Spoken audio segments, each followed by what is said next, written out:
Browns finishing up preparations for the Bengals on Sunday. We'll have things to watch and picks at the end of this video, so stay tuned for that. But let's start with the big news of the day, and that, of course, is Myles Garrett. He scared everyone on Thursday when he did not practice with a hip injury, but he was back at practice today.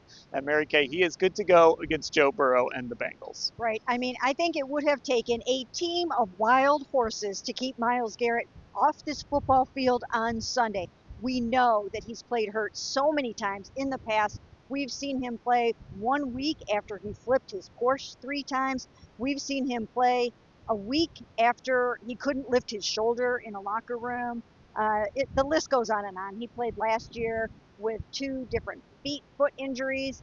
So there was no way he was going to miss this game. He is so fired up for this matchup with the Cincinnati Bengals and with his favorite, or at least one of his favorite quarterbacks to sack in Joe Burrow. He's taken him down 9 times, loves to play against Joe Burrow. He respects him. They have a mutual respect, and Myles really gets up for this game. And look, he had a trade request in the offseason, got the $40 million.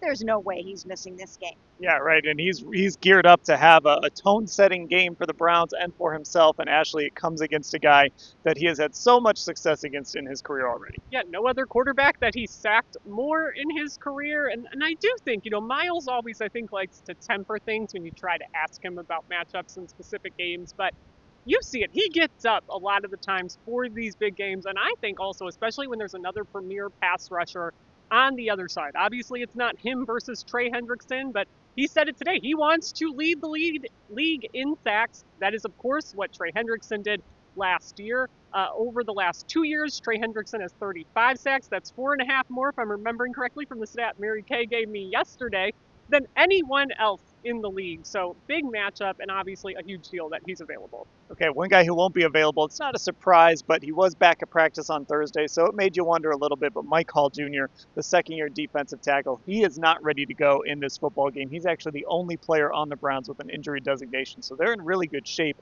going into this game. But Mary Kate, Mike Hall is getting closer. He just wasn't ready this week.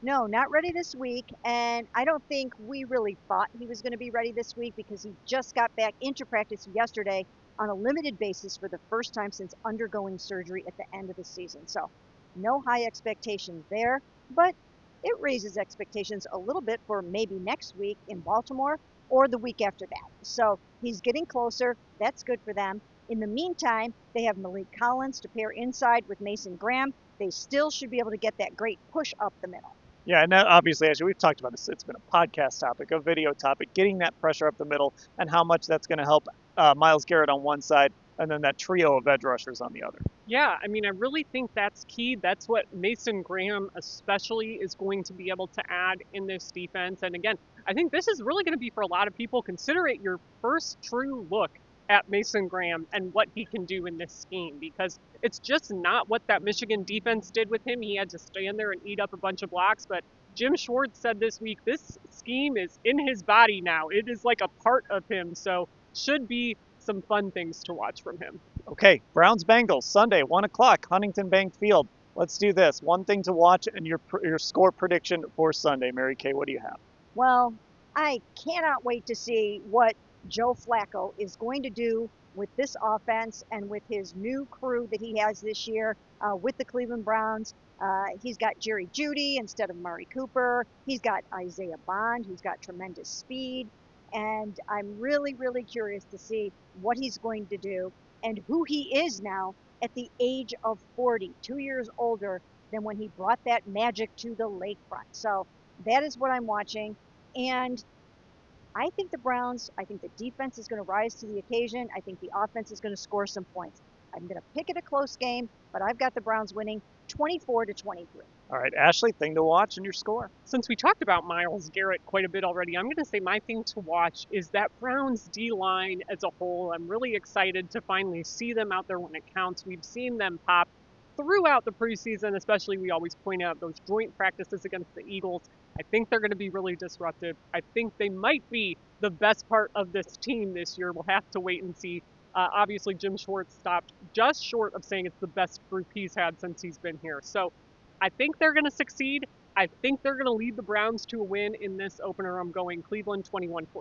Okay, I'm going to do, why not, a vibes check. Everybody's talking about culture change. Bubba Ventrone sat in front of us on Thursday and said he sees it. He talked about player accountability, and he's seeing it with his group. He's seeing it outside of his group.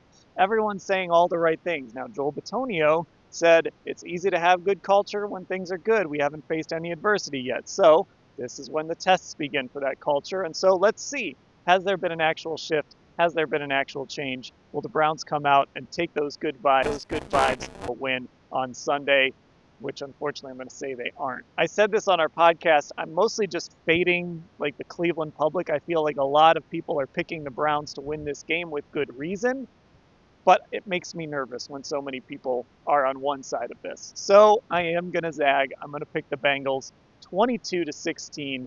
The Browns start the season 0-1 and lose for the fifth time in 6 games in the Battle of Ohio. Whatever happens, we're going to cover it all at cleveland.com/Browns.